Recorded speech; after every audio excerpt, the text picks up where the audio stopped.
Should we talk golf grip MOT or golf grip 101s? You could class this as the basics, but what we're going to talk about today is some matchups that you find from some patterns of where you put the club through your hands, how you grab onto the club, how many knuckles you see, what patterns that creates when it comes to trying to control the club face. Is your golf grip helping or hindering your impact position and your ability to try and strike the ball onto a green or hit a fairway? If you like today's video, remember to hit the subscribe button down below. Loads more free content coming. And also, if you're already subscribed, if you ring the little bell icon, then you won't miss another free golf lesson. Just a little heads up for everyone. So what are you trying to achieve with the way you put your hands on the club? What are you trying to do with your golf grip? The way my hands touch the club, interact with the club, are encouraging me to make moves during my swing that allow me to deliver the club face in a way that allows me to strike the ball in a repeatable place, allows me to launch the ball in a consistent space, deliver correct lofts, have the right angles of attack, generally allow me to deliver this club. Now, everyone's grip will be slightly different, so don't read any of these messages as a must-do. Read some of these messages as an understanding of how your hands on the club and some of the variations we'll talk about today might be affecting your ability to improve the other parts of your swing or golf that you're trying to improve. Let's start with the key one that I don't see many good shots from. This one. Lead hand, so for me, my gloved hand, my left hand, club up diagonally through the middle of the palm, opposed to where I would put it, which would be through the first finger of the lead hand, right at the top, and then into the base of this palm, which when the club is in the base of this palm allows me to really use my wrist angles, gives me mobility of my wrists, allows for good release patterns on the way through, and allows for good strikes. The high through the middle of the palm hold, this is definitely the one I see so many golfers get wrong. Kind of patterns you might see with this hold. So if you're lacking a bit of distance, getting that hand positioned on that club where the club goes through the middle of your palm, it makes me use the wrist in such a weak way. It doesn't allow me to use any kind of hinges as soon as I start to try and go this way. So up with the club in any way, it just feels like it wants to flop. What the patterns we tend to see with people who hold it in this weak position is we see excessive body movements because they can't get the power out of their grip, so then they're trying to pull the power from other places. Good way to check if you're doing this right or wrong. Just get a hammer at home out of your drawer. Imagine this is a hammer and I'm going to hammer a nail in with the end of the club here, with the heel of the club. I'm going to hold this hammer to get some good range of movement and to get some speed into that hammer there. As soon as I put the hammer in this part of my hand, oh, I haven't got the range of movement, it feels floppy, and it's the same ideas with the head of the club. Also, what tends to happen if I put the club up through the middle of the palm, we get the weaker wrist angles in the sense that the face tends to start pointing up to the sky. This is a great way for getting high lofted off to the right shot, so then what we see is a reaction to that shot. By learning to play or playing with the club in this part of your hand, if the high palm grip is encouraging more loft off to the right shots, we start seeing people hitting down and to the left to try and get the ball going, curving back the target and not popping right up in the air. So I start brutalizing my direction, my club path, and then in turn my body position to deal with the fact that that face wants to go like this. I'm then really brutalizing my delivery into the ball. Checkpoint number one. If you're playing great golf from here, keep it there, don't change it. If you're struggling with some of those things I'm talking about there, definitely get that hammer out, see where you hold it, get it through the base of the palm. Your club face control might just move up a level. Hold number two, weak holds we call them. So when I look down at this club, my lead thumb here is more to the left, the lead side of the club, so the target side. I see next to no knuckles, maybe getting my hands a little high. Right hand has lots of room now to get a long way over. So we're seeing this kind of hold, not many knuckles. Bottom hand, so tray hand way over on the club. Your general rule of thumb with a weak hold is it'll tend to add loft, turn face up to the sky.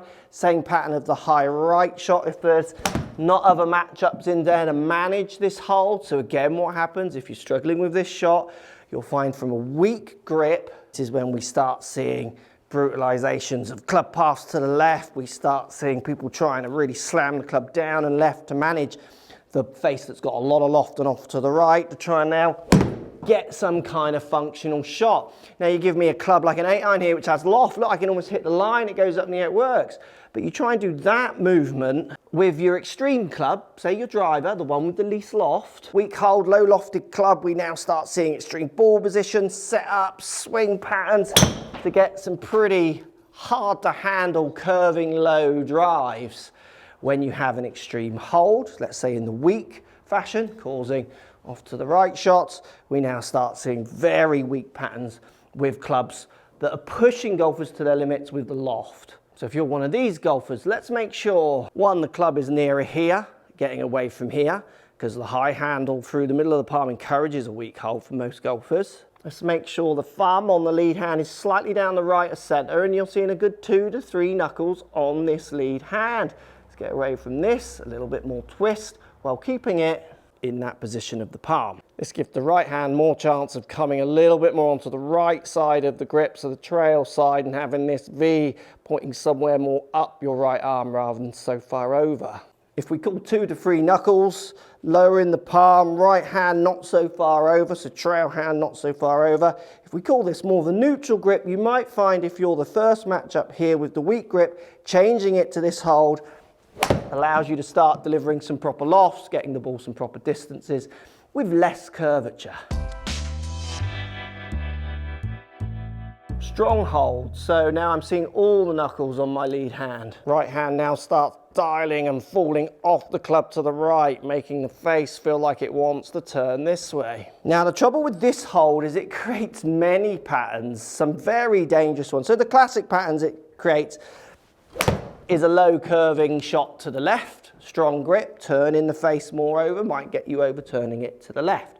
But what we find with most golfers trying to manage this pattern, the higher the handicap, the more extreme the movement gets. So what I mean by that, and this matchup is not a fun one to teach. It takes a lot of unpicking, lots of knuckles, trail hand way under the club. So in theory, it should create what people think a hook, but golfers turn it into a slice, and the way they do that is they move the path so far left while trying to lead with the handle to keep the face back that we get these kind of back foot cut shots going on for lots of golfers, lots of ground, fats and fins, horrible deliveries of the club because they're taking a grip that should curve the ball to the left and manufacturing it into a shot that curves to the right, and that just requires huge extreme movements.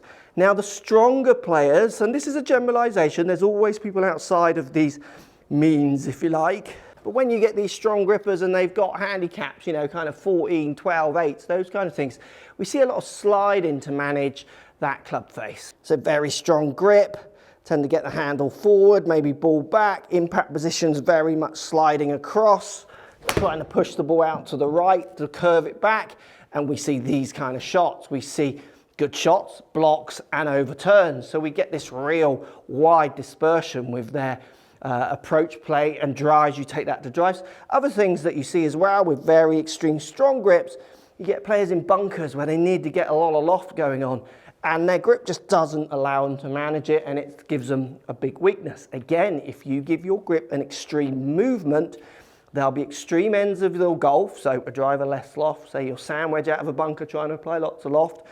Other end of the skill spectrums, that grip might not complement all of them and it'll show a weakness. So things you can do if you're the strong holder, lots of knuckles, definitely just calming that lead hand down, and then in turn the trail hand down. That tends to follow.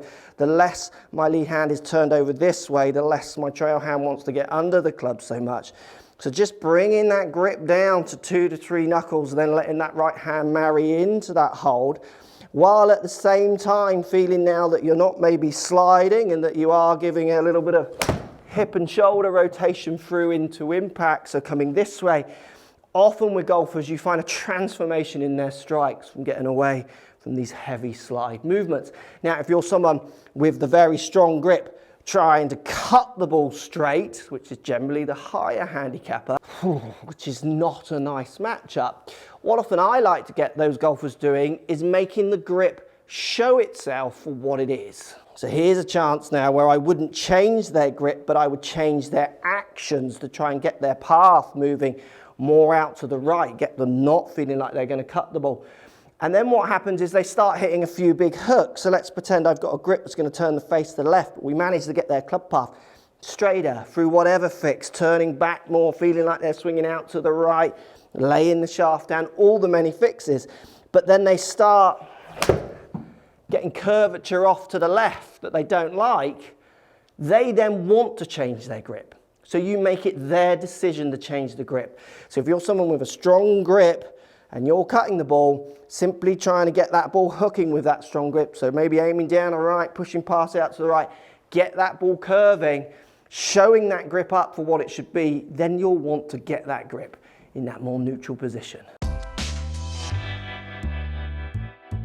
So to finish, let's just show you some good practices. You've had a few in there. Let's just reiterate where some of the neutral positions are, which you might want to get closer to. Again, there'll be variations. You see great golfers showing 1.5 knuckles, great golfers showing 3 to 4 knuckles. Again, it's working it into your patterns always. These are just some kind of benchmark generalizations that I definitely see over the years of coaching.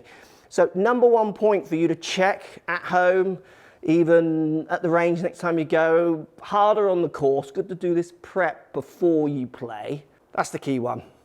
No more of this. Let's try this. Again, unless you're really good from here, keep it, but for most golfers, it's a hindrance. 2 to 3 knuckles lead hand with the thumb down the right of center. Also, don't extend that thumb too much. Just curl it up towards your palm is a good way of holding that club to give you good range of movement. Trail hand, more of a finger-based hold, moving it on top of the club to marry in with that lead hand. You're getting that fleshy, meaty pad here on your trail hands, just going to marry into that thumb and on top as well to get a nice, neat unit. Lots have said about underneath. I interlock, which is where the first finger and the little finger of the trail hand just interlock. You can overlap. So trail hand, little finger just sits in the gap between first and second finger, or you can 10 finger. I kind of don't care which one you use. Whatever feels most comfortable, they all serve a purpose. These other positions I find are much more crucial for getting golfers to control the face. Great little drill for making sure you do get it near the base of your palm is to set the club up in the air and put the hand onto the club rather than down here where it naturally wants to hit the high side of your palm. Just placing that club up at a 45-degree angle, lead hand out by it, allows you to get it more through the base of that palm. And then the last little check for everyone just to apply, let's have some kind of range of movement in forearms, wrists and fingers. So what I mean by that, it's let's get a little bit of relaxation where I can move that club freely without particularly having to move upper body massively. So what I mean by that is if I hold on super, super tight, so really strangle, see this a lot in the tradesmen I used to teach. People are using tools and using force each day, very rigid, and certainly people just have anxiety while hitting shots. As soon as everything becomes very rigid, these little movements now become much more exaggerated with my whole body to get the face manipulated, and that is definitely why you start to see some quite extreme movements and swings. Having that freedom in your forearms and hands and wrists just to feel that club is a great checkpoint. Again, you can do that with one hand, just feel it moving around while trying to keep the rest of your body relatively calm. And then in your lead hand here, trail hand, just move it around. Feel nice and relaxed so you can actually get some movements, some feel of this face. Biggest checkpoints for lots of you, if you video your swing, you have lessons, people say to you, you see some big extreme movements, you've often got to work that back to what's causing them. They're in there for a reason. They're not there just for fun. Any big club path changes, standing shafts up, pulls off, drops down, any of the big shifts that you often see in golfers' movements, lots of the time, not all, you can reel it right back to that hold and start unpicking the puzzle, I would call it, for students. Because they do, from the ground up, quite often, oh, nice shot, make the game harder than it could be from the beginning, from literally their connection to the club. Let me know if any of this makes sense or not in the comments down below. Here's some general matchups that I see, patterns, and you might find you're falling into these. If you are, let me know down below. And if any of these tips did help you, again, hit those comments up and let me know so we can all check that we're on the right lines. Thanks for watching, everybody. See you in the next video.